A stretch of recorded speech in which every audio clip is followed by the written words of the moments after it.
हाँ जी सुनो जी, तो आज हम लोग मिले हैं स्टैंडर्ड कॉस्टिंग की समरी के लिए।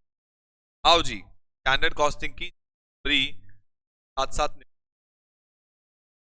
तो स्टैंडर्ड कॉस्टिंग में क्या क्या पढ़ा था जरा उसको देख लेते। चैप्टर का आपको नहीं स्टैंडर्ड कॉस्ट, सबसे पहले स्टैंडर्ड कॉस्ट का क्या मतलब होता है। स्टैंडर्ड कॉस्ट पढ़ने वाली टाइप्स ऑफ स्टैंडर्ड, ठीक है, एक बार रीडिंग लगा लेंगे। उस प्रोसेस क्या, स्टैंडर्ड कॉस्ट निकालते कैसे, टाइप्स ऑफ स्टैंडर्ड्स ये रिपीट हो गया, कंप्यूटेशन ऑफ वेरिएंस, वेरिएंस कैसे निकालते, मेन मुद्दा यही है एग्जाम। सबसे पहले स्टैंडर्ड या स्टैंडर्ड कॉस्ट की अगर हम बात करें, स्टैंडर्ड कॉस्ट क्या होती है, जो होना चाहिए, एक यार्डस्टिक है। जैसे फॉर एग्जांपल मैं बोलता हूं बॉटल की ये कॉस्ट होनी चाहिए मेरे हिसाब से। स्टैंडर्ड कॉस्ट बेसिकली यार्डस्टिक है टू डिफरेंस क्रिएट करने के लिए एक्चुअल के। आपकी एक स्टैंडर्ड कॉस्ट, आपने सोचा बनाने में ये खर्चा आना चाहिए, वर्सेज आप उसको जब एक्चुअल से कंपेयर करते हो तभी तो आपका डिफरेंस आता है। स्टैंडर्ड कॉस्ट बेसिकली क्या है, कंपैरिजन क्राइटेरिया है। Standard cost the planned unit cost of product, simple सी बात, यहीं तक कहानी खत्म हो। प्लान की unit cost of a product, एक प्रोडक्ट की एक यूनिट बनाने में क्या प्लान खर्चा आएगा, कंपोनेंट और service produce during a period. Standard cost में भी determine on number of basis के, लेकिन हम लोग मेजर करते हैं परफॉर्मेंस। बेसिकली हम स्टैंडर्ड कॉस्ट निकालते हैं अपनी परफॉर्मेंस मेजर करने के लिए वैल्यूएशन, सेलिंग प्राइस डिटरमाइन। अब ये जो दो बातें हैं, इन दोनों का कुछ खास आपके मतलब एग्जाम में रेलेवेंट क्या बोलते हैं सिलेबस में है। तो एक होता है आइडियल स्टैंडर्ड और एक होता है नॉर्मल स्टैंडर्ड। नॉर्मल स्टैंडर्ड मतलब होता है तो आप नॉर्मल ऑपरेटिंग कंडीशंस में वर्क कर सकते हो। मैंने एक स्टैंडर्ड बनाया, मैं इतना काम करूंगा, नॉर्मली भी दिन में काम करूंगा यहां तक पहुंच। नॉर्मल स्टैंडर्ड का मतलब नॉर्मल आप अचीव कर सकते हो। आइडियल स्टैंडर्ड का क्या मतलब है, इस तो नाम से क्लियर। आइडियल का मतलब ये एग्जैक्टली होना चाहिए, ये हमारे कंपनी के लिए आइडियल है, ऐसा होना चाहिए। तो the level of performance attainable when the prices and labour are most favourable, मतलब जैसे आप कहते हो ना ऑप्टिमम, मैं आइडियल स्टैंडर्ड के लिए बात कर सकता हूं ऑप्टिमम। ऑप्टिमम का मतलब हमारे लिए ये बेस्ट है, कम से कम खर्चे में मैक्सिमम आउटपुट बननी चाहिए, this is the best standard, तो बोलते हैं हम लोग आइडियल स्टैंडर्ड। एक होता है नॉर्मल स्टैंडर्ड जो नॉर्मल वर्किंग कंडीशंस में अचीवेबल है, और कुछ खास बातें नहीं है। देखो जो रिजल्ट करता है मैक्सिमम आउटपुट में with minimum cost, cost minimum output maximum. के बाद एक होता है बेसिक स्टैंडर्ड और एक होता है करंट स्टैंडर्ड। बेसिक स्टैंडर्ड का मतलब they are likely to remain constant और unaltered over a long period, ये बेसिक स्टैंडर्ड है। बेसिक स्टैंडर्ड का क्या मतलब है कि फॉर एग्जांपल कॉस्टिंग का जो लेक्चर्स है वो 60 लेक्चर्स में खत्म हो जाना चाहिए कॉस्टिंग का सिलेबस, ये बेसिक है, जमानों से चलता आ रहा है। मतलब अभी आप किसी भी टीचर का उठाओगे 60 से 80 कॉस्टिंग का सिलेबस खत्म हो, बेसिक है, which is not change over of time. लेकिन हाँ, अगर आईसीआई ने सिलेबस बदल दिया और कॉस्टिंग में 2 चीज और ऐड कर दी, 4 चीज और ऐड कर दी, तब जाके ये बेसिक स्टैंडर्ड मेरा चेंज होगा। बेसिक का बेसिक मतलब क्या है, जो कांस्टेंट रहता है over a long period of time. Current standard का मतलब क्या होता है, जो हमारे करंट पीरियड के इस समय के स्टैंडर्ड है, इस समय पीरियड चल रहा है उसमें क्या स्टैंडर्ड्स हमारे चल रहे हैं, that is called as current. बहुत सिंपल सिंपल सी। अब स्टैंडर्ड कॉस्टिंग में क्या प्रोसेस आप फॉलो करते हो, सबसे पहले हम स्टैंडर्ड बनाते हैं, ये हमारा स्टैंडर्ड है। उसके बाद एक्चुअल की कैलकुलेशन करते हैं, असरटेनमेंट ऑफ एक्चुअल कॉस्ट। उसके बाद हम कंपैरिजन करते हैं एक्चुअल का किससे, स्टैंडर्ड से। और फिर इन्वेस्टिगेट करते हैं कि क्या रीजन रहे, डिफरेंसेस आए, डिफरेंस क्यों आया, और लास्ट में वेरिएंस को डिस्पोज ऑफ करते हैं। मतलब मटेरियल कॉस्ट में वेरिएंस ज्यादा लग रही है, मैं देखूंगा क्यों ज्यादा लग रही है। स्टैंडर्ड कॉस्टिंग करते ही क्यों है, डिफरेंस निकालने के लिए, ताकि मैं कर पाऊं अपने। नेक्स्ट अब आता है टोटल कॉस्ट वेरिएंस, बहुत ध्यान से समझना, हमने इसको पार्ट्स में किया। टोटल कॉस्ट वेरिएंस जिसमें 3 कॉस्ट वेरिएंस आएंगे, एक material cost variance, labour cost variance और overhead cost variance. Material cost variance याद करो क्या था फॉर्मूला, मटेरियल कॉस्ट वेरिएंस कैसे निकालते हो, standard cost minus actual cost. उसके दो हिस्से होते हैं, प्राइस वेरिएंस और यूसेज वेरिएंस। बताते रहो, फॉर्मूले याद हो जाएंगे। प्राइस वेरिएंस कैसे निकालते हो, standard price minus actual price into में एक्चुअल क्वांटिटी। यूसेज वेरिएंस कैसे निकालते हो, स्टैंडर्ड क्वांटिटी माइनस इनटू में स्टैंडर्ड प्राइस। उसके दो हिस्से हो गए, यील्ड वेरिएंस और यील्ड वेरिएंस कैसे निकालते हो, स्टैंडर्ड यील्ड उसे बोलते हैं, standard yield minus actual yield हमारी कितनी आई इनटू में average standard price. Mix variance कैसे निकालते हो, revised minus actual quantity into में पॉइंट क्लियर हो गया। सिमिलरली लेबर के वेरिएंस अगर आइडल टाइम गिवन हो तो लेबर कॉस्ट वेरिएंस, अगर आप देखो इन्होंने चार्ट बदल दिया, आईसीआई के हिसाब से ये चार्ट है, हमारे हिसाब से क्या चार्ट है, लेबर कॉस्ट वेरिएंस का क्या चार्ट है, प्राइस वेरिएंस और एफिशिएंसी वेरिएंस। और एफिशिएंसी के 3 हिस्से, मिक्स, यील्ड और आइडल टाइम। और आपने देखा होगा लेबर के हमारे आंसर अलग आते हैं, बुक के आंसर अलग आते हैं, क्या देके चलते हैं, कॉस्ट वेरिएंस। इन्होंने कॉस्ट वेरिएंस के 3 हिस्से, rate variance, idle time variance और एफिशिएंसी। और एफिशिएंसी के 2 हिस्से, मिक्स और, इसीलिए हल्का फुल्का form. Next overhead cost variance, सबसे मजेदार तो ये है।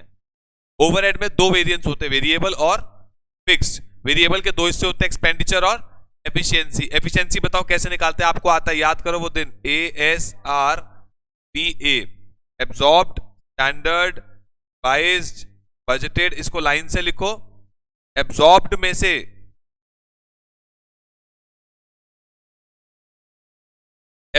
से स्टैंडर्ड को माइनस करो तो क्या आता है, एफिशिएंसी। स्टैंडर्ड में से एक्चुअल को माइनस करो तो एक्सपेंडिचर, और इन दोनों का टोटल कर दो तो ओवरऑल कॉस्ट वेरी। ये वेरिएबल की बात हुई। फिक्स में कैसे निकालते हो आप सर, ASRBA, याद करो, एब्जॉर्ब्ड, स्टैंडर्ड, रिवाइज्ड, बजटेड और एक्चुअल। सबसे पहले एब्जॉर्ब में से स्टैंडर्ड माइनस करते हो तो एफिशिएंसी आता है, स्टैंडर्ड में से रिवाइज्ड माइनस करते हो तो कैपेसिटी आता है, रिवाइज्ड में से बजटेड माइनस करते हो तो कैलेंडर आता है, बजटेड में से एक्चुअल माइनस करते हो तो एक्सपेंडिचर आता है।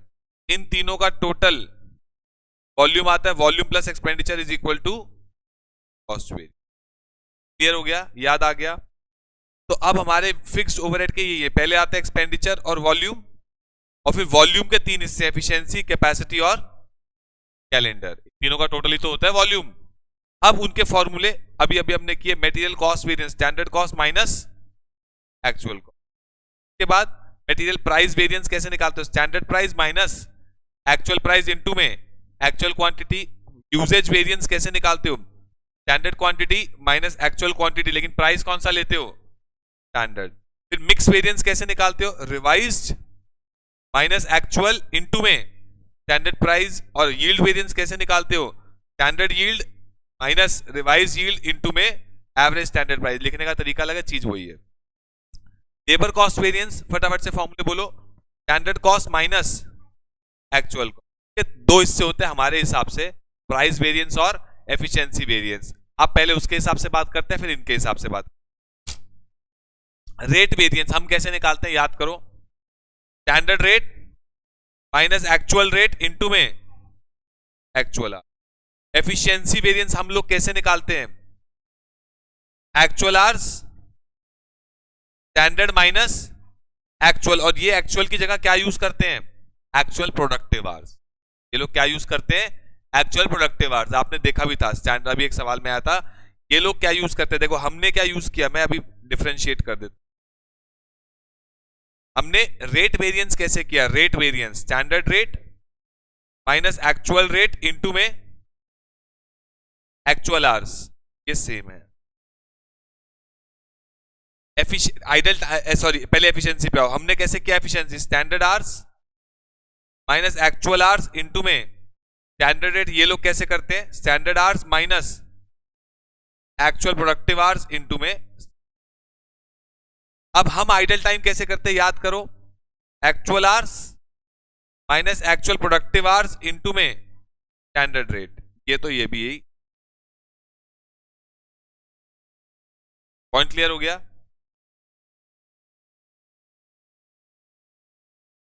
देखो नेक्स्ट चले, आगे चले।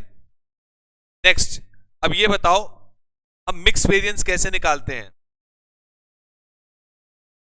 मिक्स वेरिएंस हम कैसे निकालते हैं, mix revised minus actual productive, क्योंकि हमारा रिवाइज आता ही एक्चुअल प्रोडक्टिव से, याद है। हम कैसे निकालते हैं, revise standard hours minus actual productive hours into में स्टैंडर्ड रेट। ये लोग कैसे निकालते हैं, रिवाइज स्टैंडर्ड आवर्स माइनस में actual productive hours same into में स्टैंडर्ड रेट। यील्ड वेरिएंस हम कैसे निकालते हैं, यील्ड वेरिएंस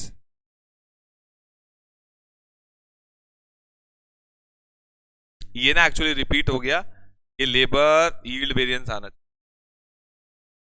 यील्ड वेरिएंस कैसे निकालते हैं, standard yield minus actual yield into में एवरेज स्टैंडर्ड।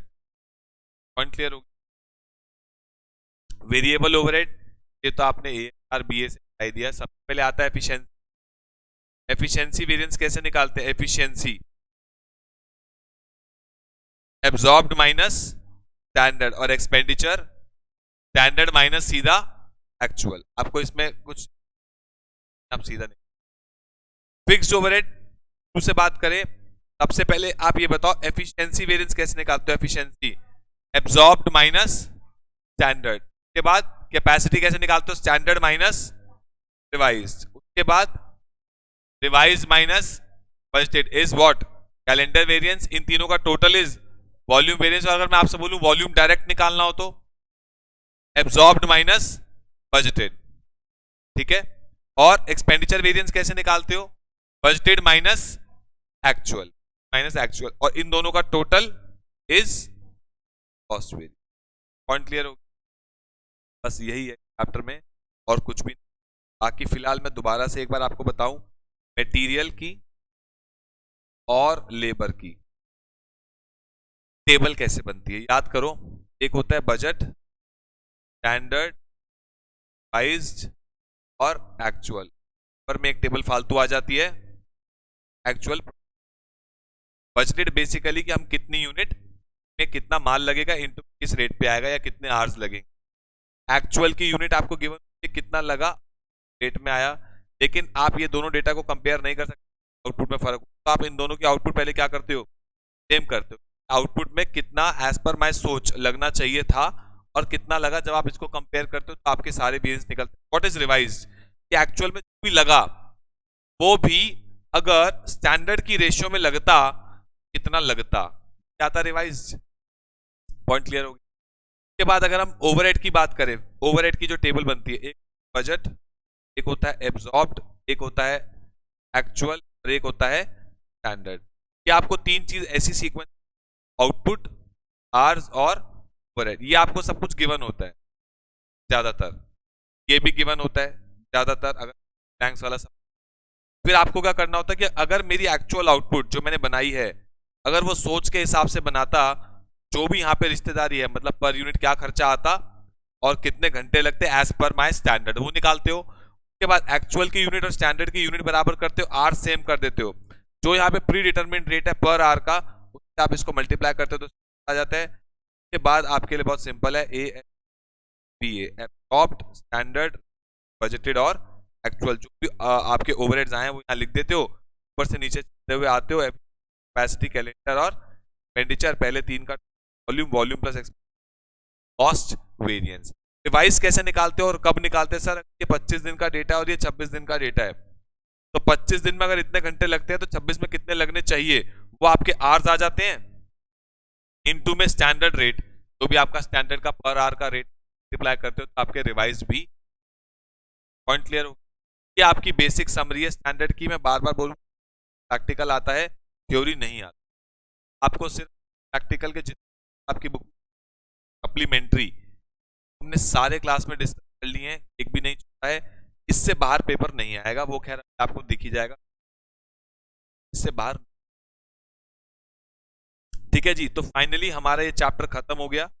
और अभी तक अगर हम बात करें तो हमारा अभी तक कॉस्ट शीट, मटेरियल ओवरहेड का एक छोटा सा पॉइंट छोड़ और स्टैंडर्ड कॉस्टिंग। इसके बाद अभी देखते हैं चैप्टर हम लोग प्राइस जरूर कर ओवरहेड का जो एक, ताकि आप मटेरियल दे पाओ। ठीक है ना, तो हम लोग नेक्स्ट क्लास में ओवरहेड ज्यादा पॉइंट पेंट, ताकि ओवरहेड जाएगा। बाद आप मटेरियल लेबर टेस्ट जो आने, तीनों चैप्टर का मिला के टेस्ट अच्छा खासा सा। और बाद हम लोग एक छोटे से चैप्टर पे चलेंगे, एबीसी कॉस्टिंग। लेकिन मैं आपसे ये कहना, अब आने वाले मार्जिनल ट्रैक्टर, मार्जिनल आपको आनी चाहिए। पार्ट, दो पार्ट होते हैं। एक पार्ट तो आप इजीली कर लोगे, कॉस्ट शीट नहीं भी आती तो, लेकिन दूसरे पार्ट के लिए आपको कॉस्ट शीट आनी चाहिए, तो ही आप कर पाओगे। तो कृपया करके आप कॉस्ट साथ साथ आपका मिस हो, मैं इसलिए आपको आगाह कर रहा हूँ, मैं बीच में चैप्टर उठाऊंगा। तब तक आपको अपनी कॉस्ट शीट कंप्लीट कर लेनी, ताकि जब आप मार्जिनल करो तो आपको टेंशन ना हो। आप प्लीज करो, तब आप मार्जिनल कॉस्ट कर पाओगे। बहुत इजी आज ऐसा, लेकिन कर लोगे बेस तैयार हो जाएगा तो मार्जिनल के। फिर हम एबीसी करेंगे, एबीसी के बाद देखते हैं मार्जिनल पे आएंगे डायरेक्ट। और आप मान के चलो सिर्फ 3 अच्छे चैप्टर है आपके, प्रोसेस, कॉन्ट्रैक्ट और मार्जिनल। चैप्टर खत्म होते ही इन्हीं में अच्छी प्रैक्टिस कर बाद, बहुत ही मतलब बिल्कुल बिल्कुल बेकार चैप्टर है, हल्के चैप्टर है, वो आपके रह जाए। और बहुत इजी रहेगा, मतलब बहुत इजी। अभी आपके 3 चैप्टर अच्छे से हो गए, टेस्ट दोगे तो एक बार रिवाइज हो जाएगा। मटेरियल लेबर हो गया, टेस्ट जरूर देना, रिवीजन हो जाएगी। फिर हम स्टैंडर्ड का टेस्ट अलग लेते हैं, क्योंकि मार्जिनल का टेस्ट अलग होता है। मिलते हैं जी नेक्स्ट क्लास में, तब